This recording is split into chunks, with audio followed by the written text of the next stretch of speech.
Committee Room 21. Sound.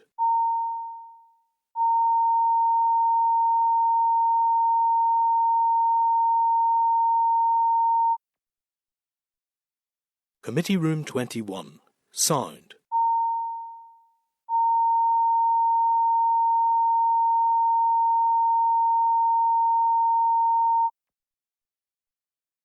Committee Room 21. Sound.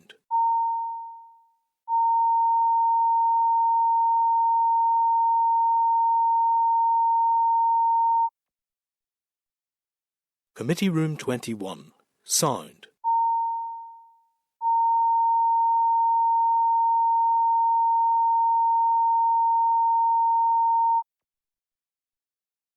Committee Room 21. Sound.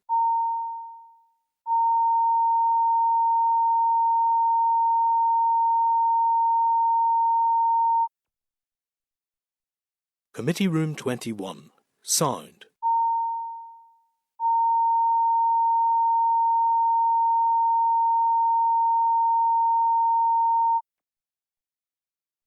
Committee Room 21. Sound.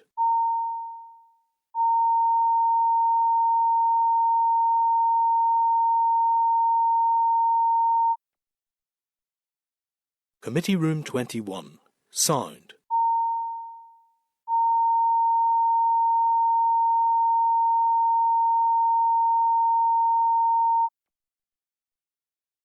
Committee Room 21. Sound.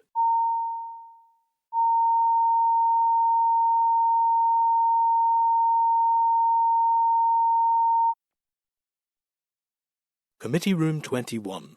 Sound. Committee Room 21. Sound.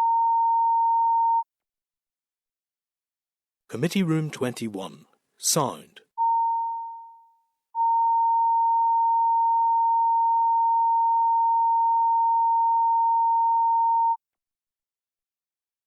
Committee Room 21. Sound.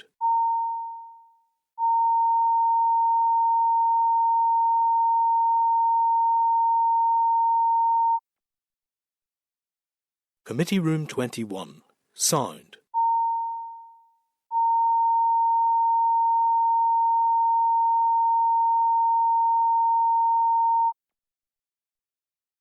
Committee Room 21. Sound.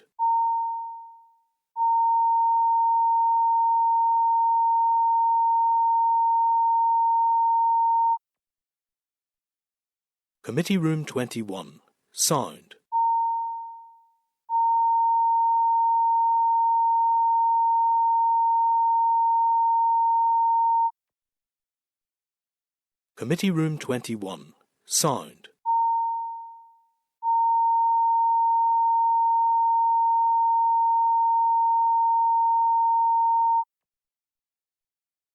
Committee Room 21. Sound.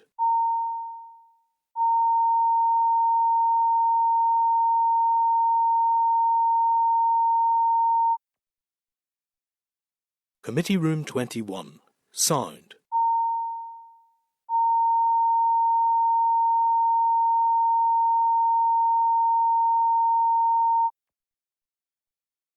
Committee Room 21. Sound. Three actions there. Now back in open session, guys, because we do have quorum. Just for clarity, for accuracy, we did not move into closed session. We literally just took a moment's break, a comfort break, and we're now back in public session. Okay, so just before we move on to agenda item 7, I just want to wrap up the questions pertain to the last session that we will be, in terms of any correspondence. So Clark, do you want to read through your points there? Chair, officials agreed to respond on the detail of the capital allocation for the Loughney project. Yeah. Also agreed to provide some more information on the detail of paragraph 6 of their response. Also there was discussion about getting updated on the outcome of the iLab 2 days. Yeah. I think, Chair, I think it's John Blair asked about paragraph 6, but There was there something else you had as well? Yeah, the piece that I had was particularly around the capital, which is 12.8 million. It's a considerable amount of money in comparison to the resource deal. So I think that is anybody anything else that they picked up in terms of response? No, content. Okay. Thank you. We're going to move on to agenda item 7, which is the SL1, the Suckler Cow Scheme Regulations Northern Ireland 2025. Members are going to refer you to page 31 to 45 of table papers for this item. And we had a policy briefing on this scheme at our meeting last week in advance of this. However, before we get into the detail, I'd like to state for the record that, and we have raised this a number of times, that it isn't acceptable for departmental papers for main agenda items and in particular legislative items to not be received in time for the main pack, and that these should be issued to the team as early as possible. For members on a Monday afternoon, table papers usually issued on a Wednesday are meant for urgent items and potential items from the clerk that the team have been working on for us, such as notes of informal meetings. The committee team issued these SL1s in an early table papers on Tuesday, so we would get as much time as possible to consider them before today, and then the team updated the table papers again today. I can confirm that we have received an SL1 on the quality of bathing water amendment regulations Northern Ireland 2025 in plenty of time for next week's pack, so maybe the department has already taken note, I think. And members, have you any any comments you want to make on that just before we do move on? No? Okay. Members, the department intends to make this statutory rule to establish the Suckler Cow Scheme, which will incentivise farm businesses to increase the percentage of eligible calving events within the Northern Ireland Suckler herd that achieve a reduced age at first calving or calving interval over a 4-year phased implementation period. The aim is to help improve overall farm productivity and reduce greenhouse gas emissions. The SR will be laid before the Assembly under negative resolution procedure and subject to executive approval. It's anticipated that it will come into operation on the 1st of April 2025, and I welcome the following officials to brief us on the SL1. Just for accuracy, we probably covered most of the ground last week at the policy briefing. But if you would like to, Dr. Rosemary Agnew and Evan McMullen, if there's anything you want to then brief us on in regards to the SL1 or any other matters, I appreciate that. Thank you, Mr. Chairman. And just from a department's point of view, I think we are aware of your concerns around the late tabling of papers, and I know that we're working to address those. And can I just apologise for the late tabling of these papers? I'm not totally au fait with when you received them, but we'll certainly look into that from a department's perspective. Can also thank you, Mr. Chairman, for the opportunity to bring forward to the committee the negative statutory rule that you've referred to, really to put in place the Suckler Cow Scheme. And as you indicated, the committee received an oral briefing on the scheme, or a policy briefing last week. You've outlined the objectives of the scheme, and the Suckler Cow Scheme Regulations Northern Ireland give DAERA the legal powers to introduce the scheme, as you've indicated, from the 1st of April 2025. The regulations set into legislation the annual targets for age at first calving and for calving interval, the eligibility criteria for farm businesses and animals, the Northern Ireland quantitative limit of 222,000 calving events per annum, and a payment rate of £100 for each eligible calving event. At this stage, Chair and members, I was just going to finish, and Evan and I are happy to answer any questions members have on the regulations. Thank you, really appreciate that, Rosemary, and thanks for the in-depth briefing opportunity last week. I'm just going to throw straight out to members because I know there is some interest, if it's okay, and I'll maybe do a workshop. Declan? Thank you for that presentation, and also I did get the opportunity to get some details of the event that we had in Loughrea College in Cookstown, which is very helpful. And I've been speaking to farmers who've been attending the road shows that the department's been organising to explain the Sustainable Agriculture Programme, including the Suckler Scheme, and the feedback has been very good. And I think you have a few more planned for this week, Rosemary, I believe. So well done on that. I suppose the question I want to ask is, effectively the department has set a regional quota of 222,000 calves. Is there, and I know there had been previously certainly mooted in or discussed that there might be like a farm quota effectively, but is there a danger that if you just set a regional quota, that the very large farmers would sort of eat up all that quota at the expense of the smaller farmers? Thank you, Declan, and thank you very much for your comments around the couple of events you mentioned. We have set a regional quantitative limit or quota of 222,000 calving events. Those calving events can either be for a live or dead calf, provided that calf is BVD sampled, registered and tagged. But initially we had considered on-farm quotas. Minister asked us to ensure that the schemes that we were bringing forward were as simple, as accessible and less bureaucratic, and to look at all of those elements in the development of these schemes. So we felt, and we have pursued, and Minister has agreed to set that quantitative limit at a regional level, a Northern Ireland level, in the same way as the beef carbon reduction one. But we will continually review the scheme to look for any unintended consequences, such as the one you've highlighted. Minister has already asked us to review the scheme 6 months in and 2 years in, and that's set in motion in our programme plan for moving forward. And should there be any unintended consequences, we will obviously brief the committee and will take swift action to try to mitigate that. And a swift action might be, at its worst, revoke the SR completely if we see an unintended consequence. But that's obviously not where we want to be, because this scheme is open to all farmers who have suckler cows, provided they meet the age at first calving and the calving events, calving intervals. So we would hope that there won't be a huge expansion of animals on those larger farms, and if there are, we will need to step in to take some action around the scheme.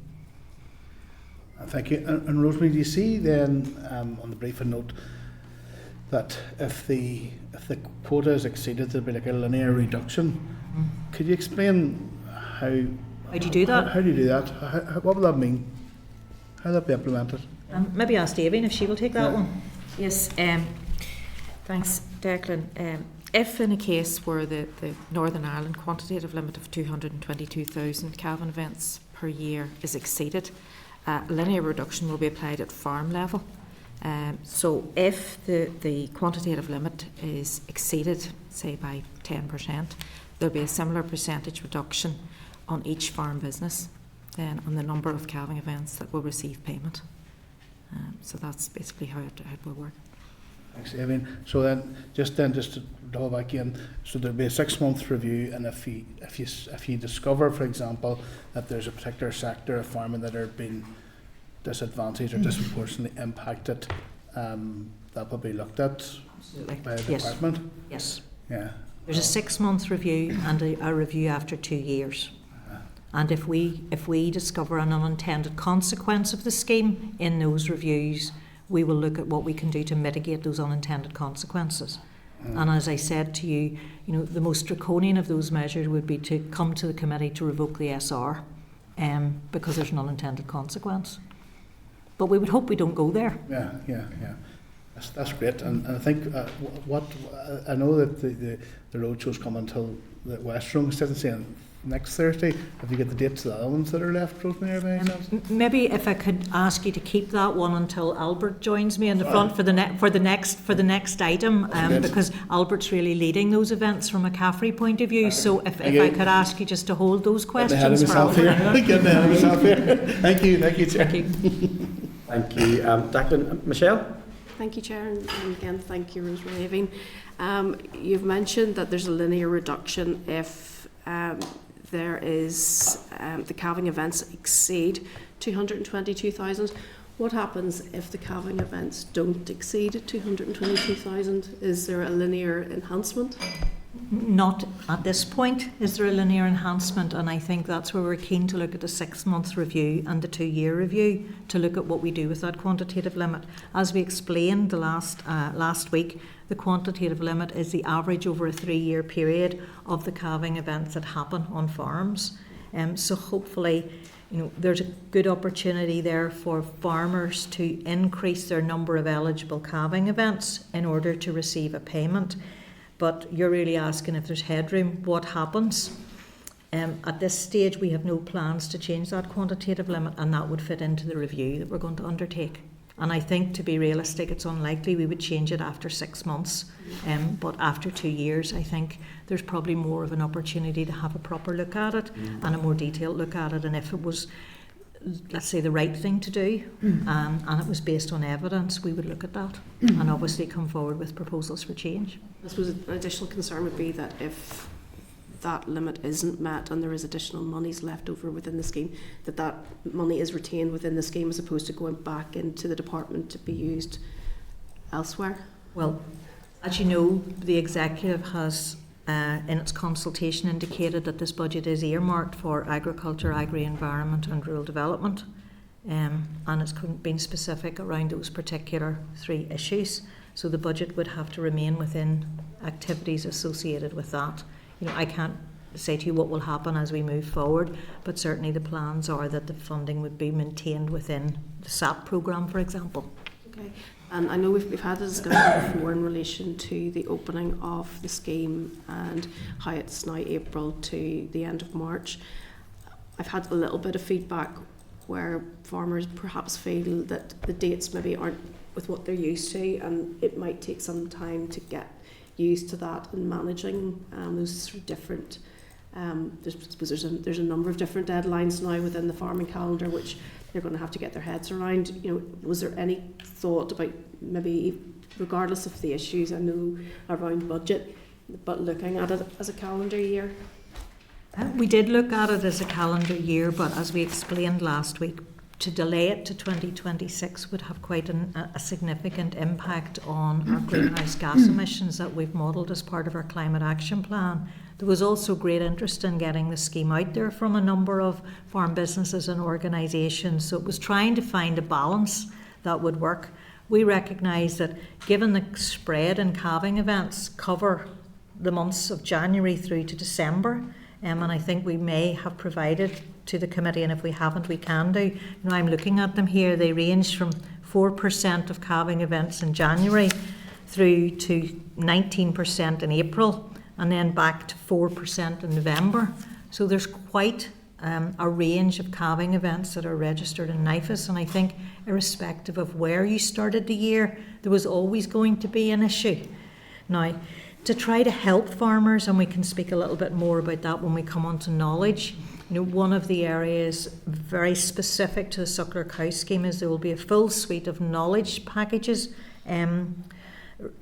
become available to help farmers achieve the targets and to understand the schemes. And indeed at the events, and Albert can pick up on it in the next session, there is a presentation on achieving the targets around suckler cow scheme.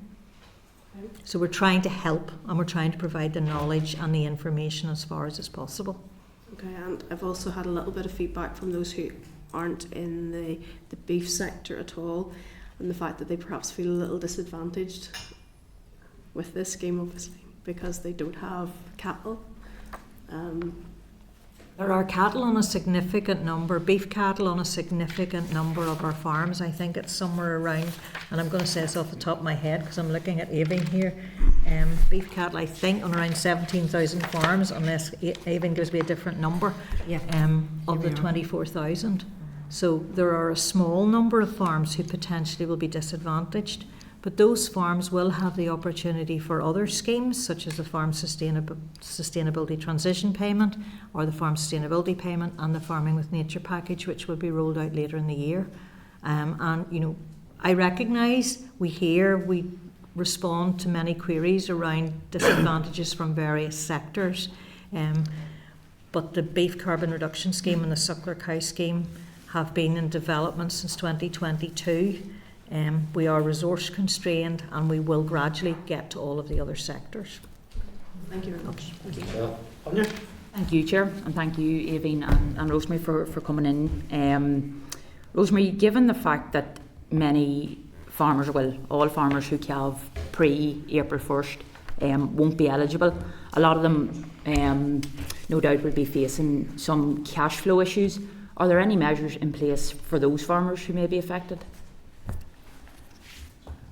All farmers, if they meet the calving interval and the eligible calving events targets will be eligible for payment on all of their cows if they meet the targets over the 4-year period.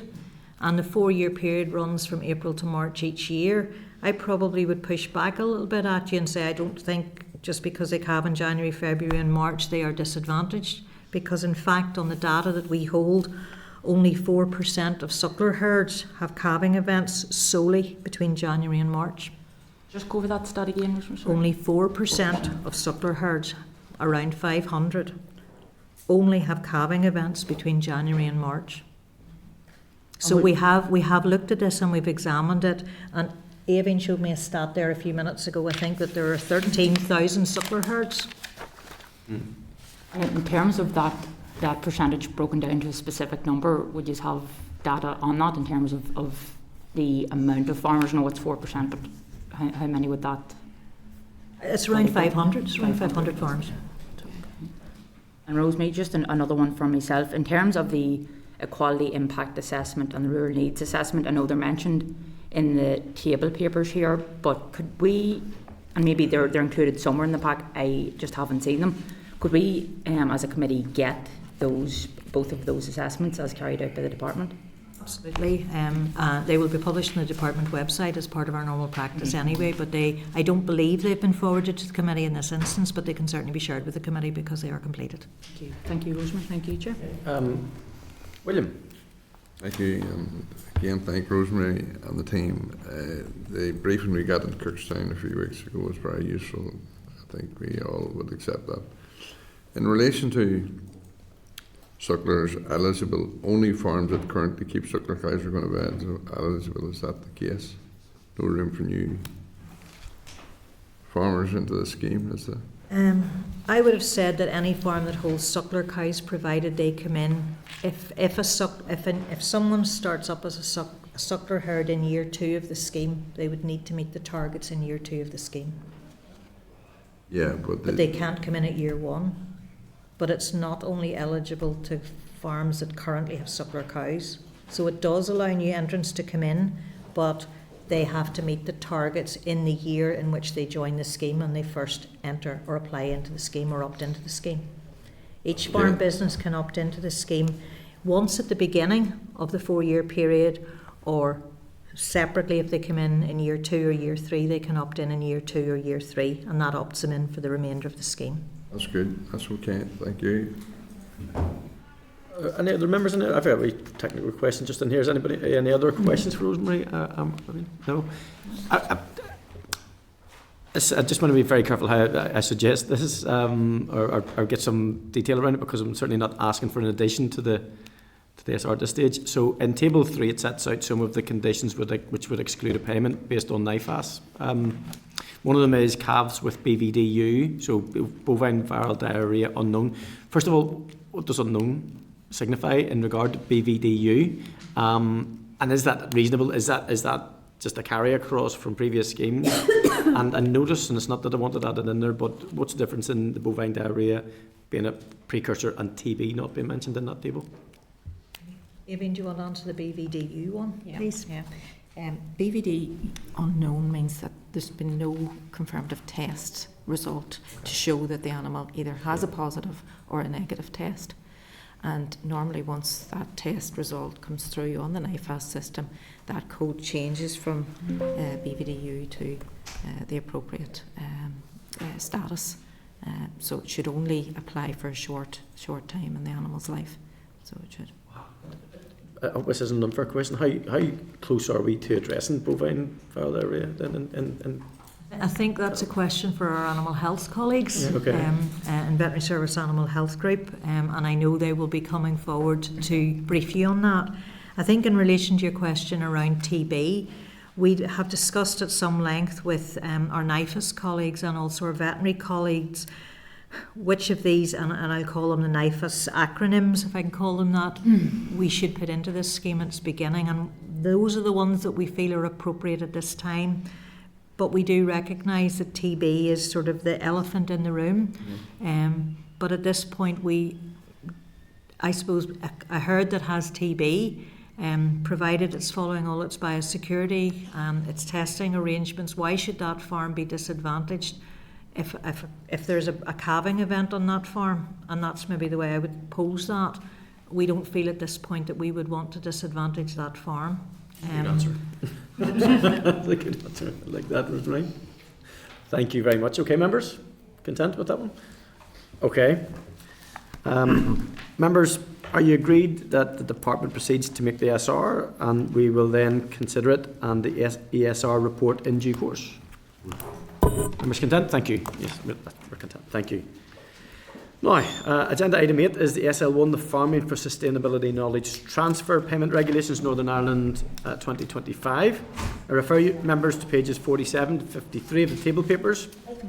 For this item, the Department intends to make a statutory rule to introduce the Farming for Sustainability Knowledge Scheme, providing for payments to be made to eligible farm businesses in relation to hosting visits as part of the scheme. The SR will be led before the Assembly under the negative resolution procedure and subject to executive approval. It is anticipated that it will come into operation on the 1st of April 2025. So I welcome the following officials to brief the committee on the SR and then answer any questions on the briefing. And I don't even think you changed seats there. Dr. Rosemary Agnew? I didn't. No, I didn't. I just surprised. Good. And then we have Mr. Albert Johnson, the Acting Head of Knowledge Advisory Service. What a title. We're expecting big things of you now, just so you know that. Thank you. Okay, so if you would like to brief the committee. Albert's going to lead on this one. So thank you. Okay. Albert. Thank you, Mr. Chairman, for the opportunity to bring forward to the committee the negative statutory rule to put in place the legislation for the Farming for Sustainability Knowledge Scheme.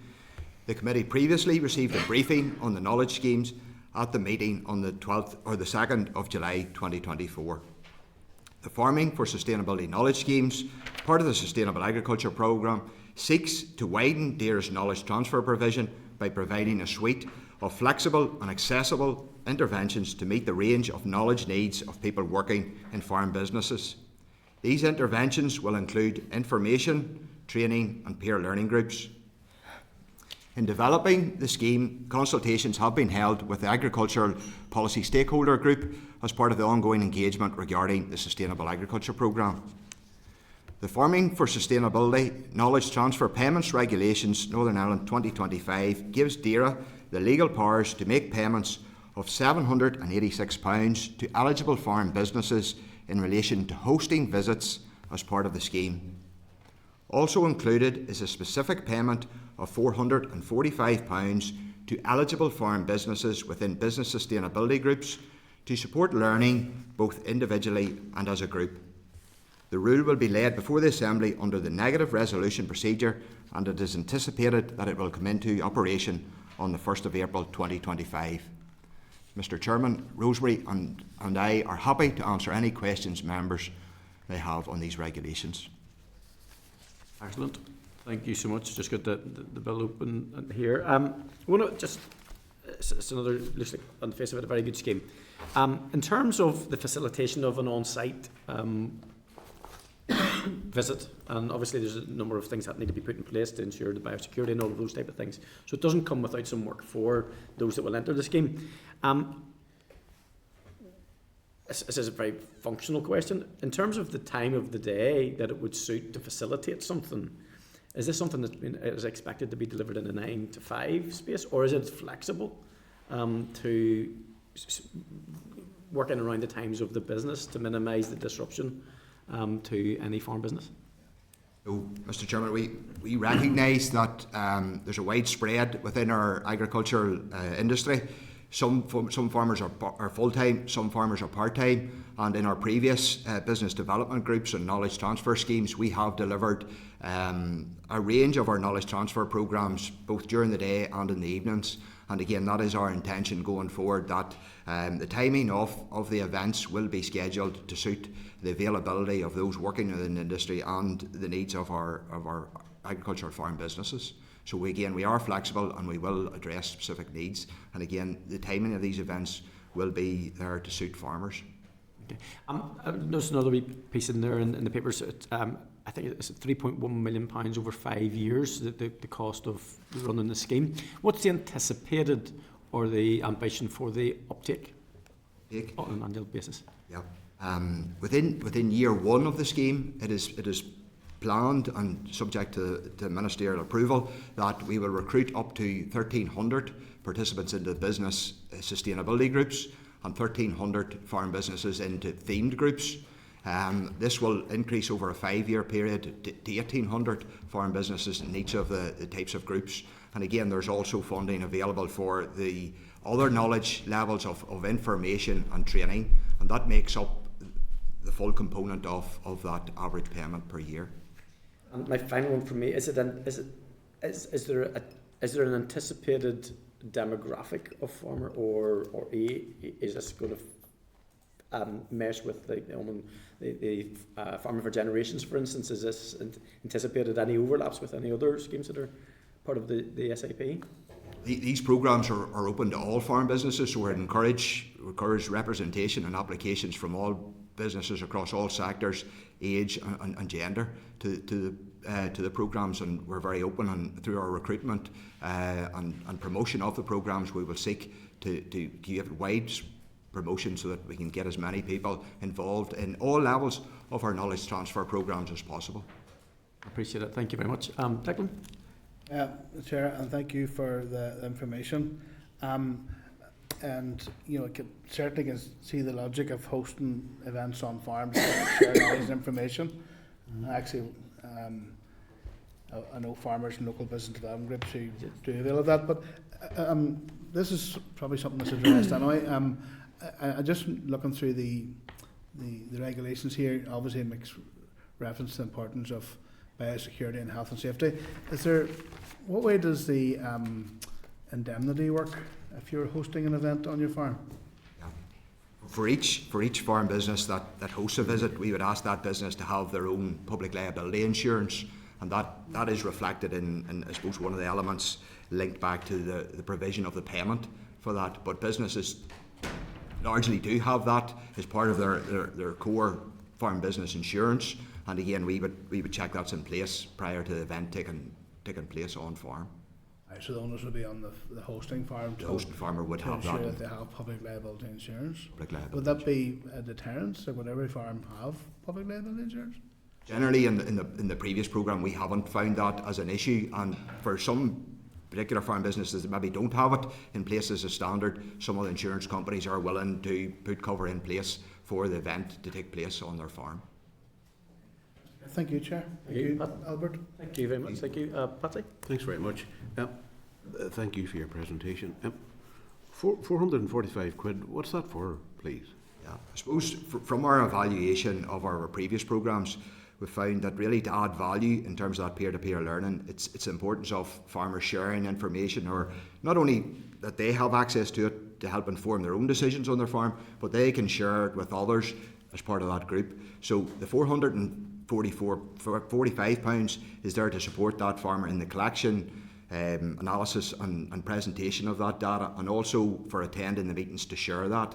In our previous programme, we would have had, DAERA would have funded data collectors to go out on farms and actually collect that data and support the farmers. But as part of this programme, we're giving the farmer the responsibility and saying, look, here's the money, you can use that money to get the necessary support to collect the information or bring in expertise to help collect that data that's relevant to you to help you make your decisions on your own farm. What sort of information are you talking about?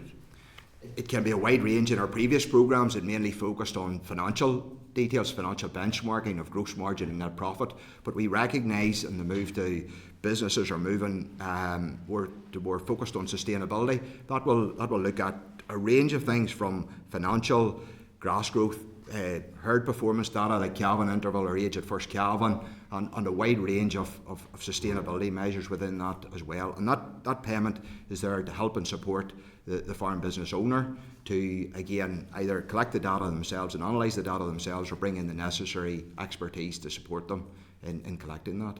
I understand the incentivisation of it, but you're not going to get a wide pile of expertise for £445. And again, a lot of it it's the data that we're looking at is information that's readily available to the farmer.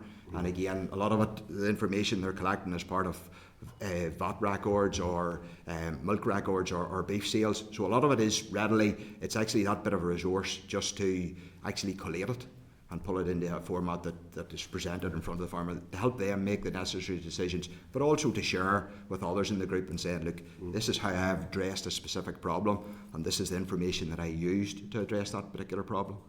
And I think if I could just add, as part of the Sustainable Agriculture Programme, we have the Soil Nutrient Health Scheme. So, for example, the Department's already funding that Soil Nutrient Health Scheme. We will hope to fund the carbon footprinting or the carbon footprint of the farm, and the learner support payment will also incentivise the farmer to share that information, which the Department has already helped the farmer obtain with his colleagues, and then discuss the mitigations that they are using either to improve their nutrient management plan or to reduce their carbon footprint. And all of those things will be teased out in these groups, and the technical information needed is what the groups will discuss. And we'd hope the farmer would be able to say, the host farmer would be able to say, well, I have done this and that has reduced my emissions by this, or has this is what my soil analysis is, I've developed this nutrient management plan, and as a result of that I have used X tonnes less fertiliser. That has made my farm more profitable, and that's how the profitability links to the environmental sustainability. Just one wee thing has cropped into my head here. Is that taxable? If it's a grant or is it income? Just, I don't. We need to take that one away because we're Yeah, not. just- We're no, not. that's okay. We're not. Yeah, We're not yeah. tax. We're not HMRC, and I think No, we need you're to take not, that but one away. the And look farmer, at. the farmer potentially could be. So. It is a source. It is a source of income. And again, without specific advice from an accountant, we think it probably would need to be discussed with an accountant to get clear guidance. If it is a source of income, then it is. Yeah. It's not a grant. Okay. Thank you. Thank you. If there's no other questions, I've just got one wee question. It's to be technical one. I mean, not that overly technical, but maybe picked up in the guidance. It's in regard to Article 4. So it says here, if the farm is not suitable due to biosecurity or health and safety reasons. Goes on a wee bit further, but who decides that? Yeah, it's for farms there that aren't suitable to have it host their event on farm. They can host their event at an alternative venue. Before any event would take place, we would get advice from our veterinary service to see, is that farm business under any TB restrictions.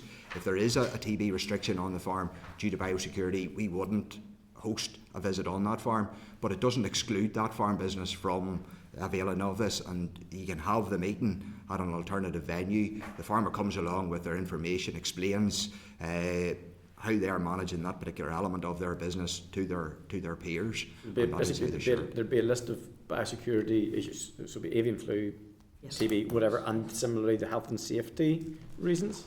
Health and safety, we work through with them to do a health and safety or risk assessment on that farm prior to the visit, just to ensure that everything's safe before the group would attend.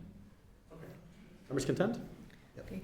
Chair, I'm just very conscious I didn't give Declan an answer earlier to a question he asked about awareness events. And Declan, I now can't really remember your question other than where are the next events, I think? Yeah, I know that they're coming down.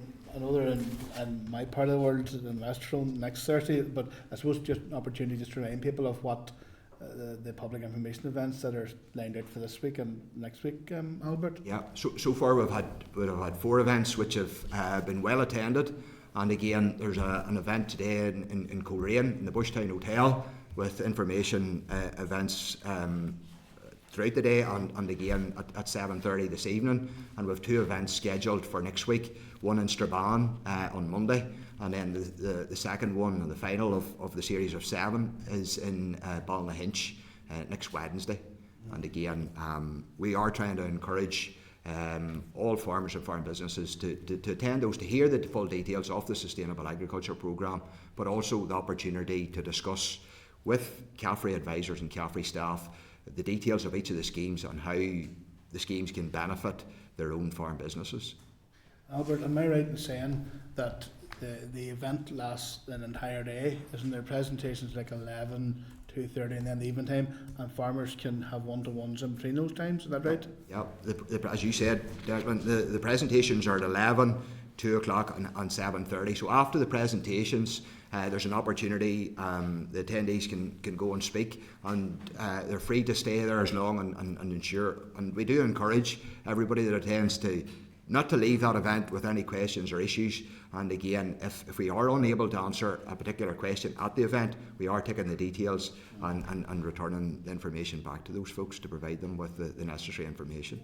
I think that's a good format, because not every farmer wants to speak out in a public forum, you know, especially if it's about their own business, so it's a good opportunity for them to have a one-to-one opportunity as well. So thank you for that. Yeah, thank you. Just for accuracy, it's in Strabane it's the Fir Trees Hotel, and in Ballinhinch it's the Millbrook Lodge Hotel. But I don't think you meant that it's a free stay you get for going. Just for accuracy, in case the department ends up with lots of bills, people saying, well, the guy Albert says there's a free stay at the hotel. Just no, but thank you very much and well picked out. Thank you, guys. Okay. We've now finished the questions. Our members agreed that the department proceeds to make the SR, and then we will consider it and the ASR report in due course. Yeah. Thank you, members. Thank you very much for your presentation. Thank you. Agenda item 9 is the SL1, the direct payments to Farmers Cross Compliance Revocation Regulations, Northern Ireland 2025. I refer you to pages 149 to 153 of the pack for the papers for this item. The department intends to make a statutory rule subject to negative resolution which will revoke the provisions made under SR 2024-211, the direct payments to Farmers Cross Compliance Amendment Regulations Northern Ireland 2024. As you recall, the prayer of annulment was supported at the Assembly on the 4th of February 2025, and the revocation action is now required. Members, have you any further comments on this, or are you content that the department take forward this SR to revoke SR 2024-211? Yeah. I imagine you are. Thank you. Agenda item 10 is the Agriculture Bill. Refer you to pages 57 to 88 of the tabled papers for the responses we received on Citizen Space, and also the written papers we have taken on the oral briefings. This is in preparation for our deliberations on the bill. A summary table will be provided in next week's pack. Members, just a reminder that not all respondents wish to have their details or responses made publicly available. So these are provided in confidence to the committee, and the team will redact where necessary before they are published on our website or in the final report. Our members agreed to commence the deliberations at next week's meeting. Yeah. Thank you, members. Are you agreed that the responses are now published on the committee's website with the relevant redactions that are needed and required? Yeah. Thank you, members. Members, I also refer you to pages 55 to 56 of the table papers for the letter from the Minister dated the 4th of March regarding the fruit and veg aid scheme, stating that after following committee evidence sessions to date, he has decided he will not be closing the FVAS at the end of 2025. This will allow producer organisations with the head office in Northern Ireland to submit a new operational programme for approval in September 2025. He has also instructed officials to begin preparatory work on a replacement scheme to be developed in co-design with the horticulture sector, informed by the ongoing policy review of the current FVAS. Members, I'm sure you'll agree with me, this is a very welcome and timely development as we go into deliberations on this bill. I understand the Minister wished to give us first sight of these plans today before making a formal announcement to stakeholders. So members, do you have any comments to make, or are you content to note until our deliberations formally start next week? Yep. No, I'm obviously content, but I suppose sort of underlines the importance of having evidence sessions as well, and the scrutiny mechanism that the committee has around all of this. I suppose, given the fact that this payment is still gone, although it's been extended for a further year, it might be useful to get some correspondence or comments from the sector to see whether or not they're still content with that, because obviously there was a considerable amount of negativity, but just to be sure that they're happy with what's being outlined. Sure, we'll definitely do that.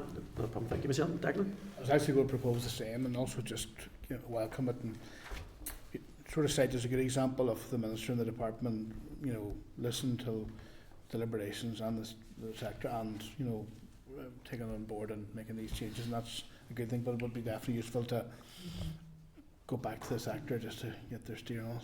Absolutely fair comments, guys, because we do point out to them when papers come late, but when they get it right, they should similarly be able to correspond with that. But we need to make sure we're speaking for the sector in that regard too. So Michelle's points are well made, and we'll act on that. Okay, members, we'll move on to agenda item 11. This is the UK Emissions Trading Scheme, the ETS Common Framework. Refer you to pages 156 to 163 of the pack for the papers for this item.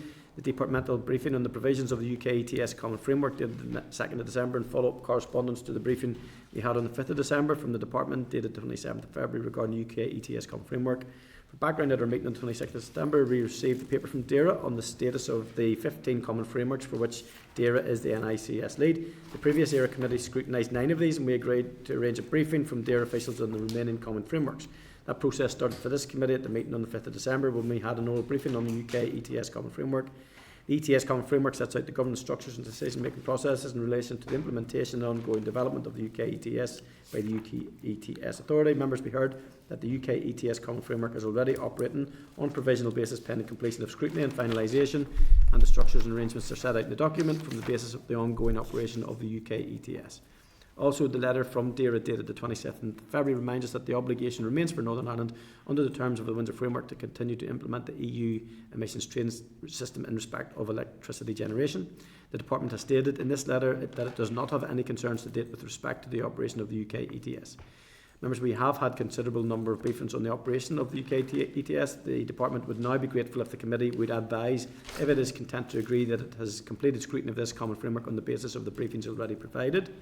All the common frameworks will be reviewed once all parliaments have signed off on the provisional frameworks, so they are not set in stone. With regard to the other jurisdictions, just to bring up the speed, when officials briefed us on the 5th of December, they confirmed the scrutiny has been completed by the Scottish Parliament. It is content to proceed, but will monitor the operation of the framework in practice. Scrutiny has also been completed by the House of Lords, following examination by the Common Framework Scrutiny Committee, and the Climate Change, Environment and Infrastructure Committee of the Welsh Senate did not intend to undertake scrutiny of the Common Framework at that time.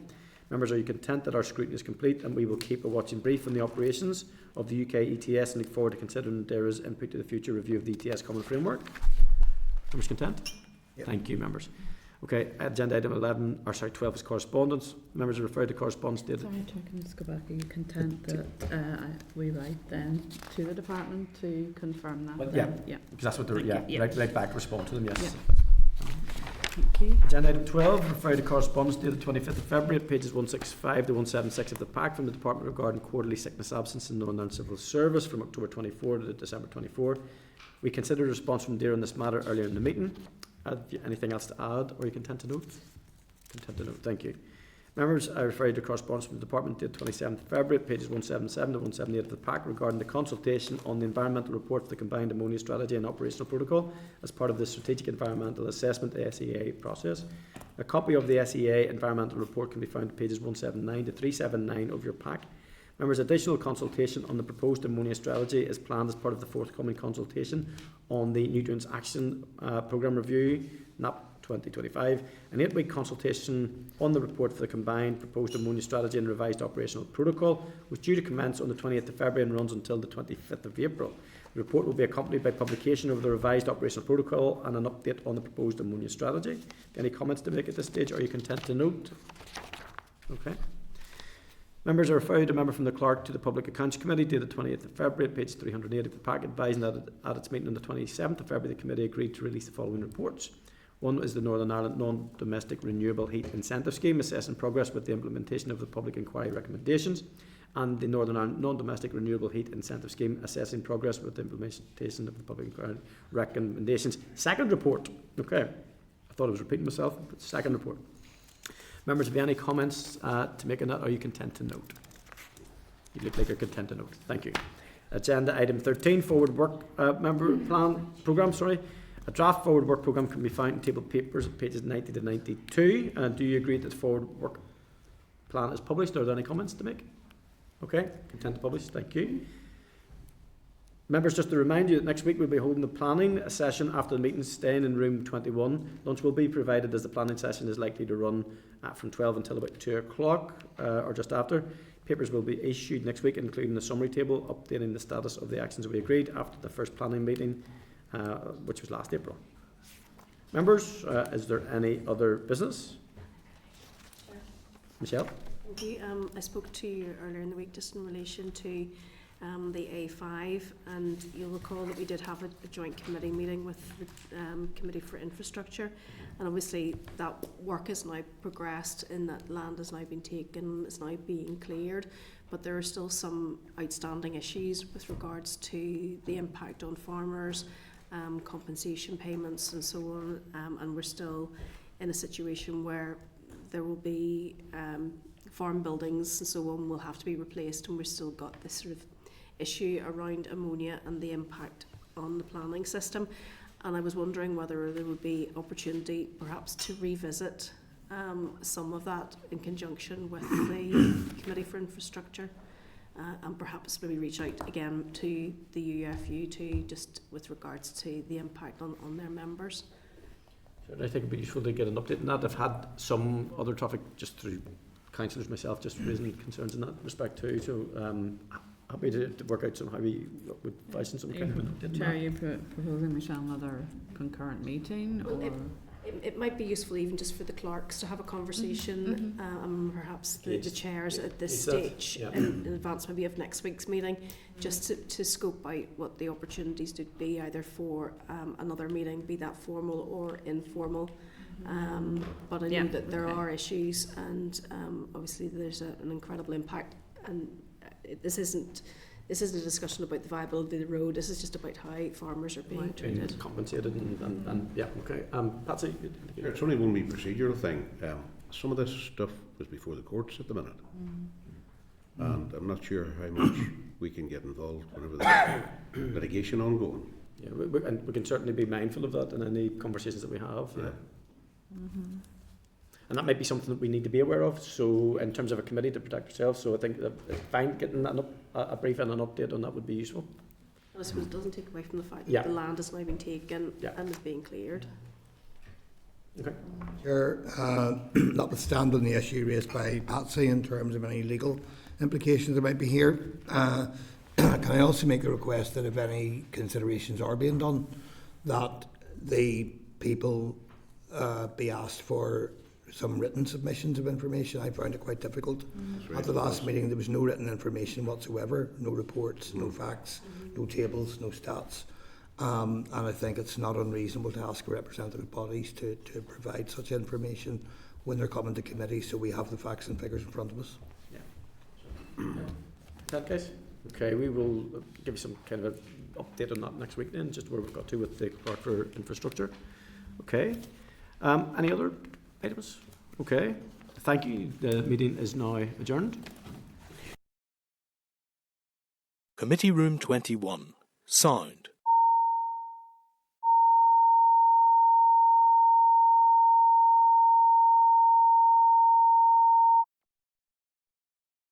Committee Room 21.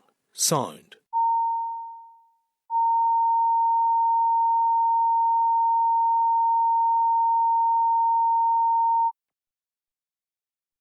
Committee Room 21. Sound.